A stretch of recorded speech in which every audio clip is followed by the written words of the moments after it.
بسم اللہ الرحمن الرحیم، اللہم صلی علی محمد و آل محمد۔ اگر آپ کے منہ سے ایسے الفاظ نکل آئے، آپ نے کوئی ایسی بات کہہ دی تو آپ کا روزہ باطل ہو جائے گا۔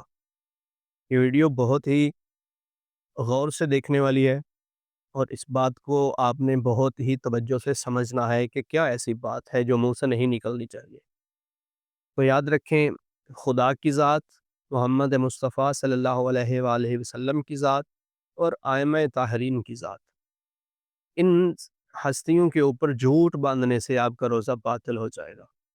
اگر آپ کے منہ سے کوئی ایسی بات نکلتی ہے کہ جو آل محمد نے نہیں کہی، اور آپ کہتے ہیں کہ یہ اللہ کا فرمان ہے یا یہ مصطفیٰ کا فرمان ہے یا یہ آل محمد کا فرمان ہے، تو اگر وہ فرمان نہیں ہے تو آپ کا روزہ باطل ہو جائے گا۔ کوئی ایسی بات جو آپ اللہ سے منسوب کرتے ہیں، ائمہ طاہرین سے منسوب کرتے ہیں، اور اگر وہ بات جھوٹ ہے تو آپ کا روزہ بھی باطل ہوگا اور آپ کو کفارہ بھی ادا کرنا ہوگا۔ تو کوشش کریں وہی حدیث اور وہی فرمان بتائیں لوگوں کو جو آپ نے پڑھا ہے۔ اگر نہیں پڑھا تو جس سے سنا ہے آپ اس کا نام لے لیں، میں نے فلاں سے سنا ہے یا میں نے فلاں سے سنا ہے، تو ایسا کرنے سے بھی آپ کا روزہ محفوظ رہے گا۔ تو ہمیں دعاؤں میں یاد رکھیں۔ آپ سب کے لیے بھی ڈھیر ساری دعائیں۔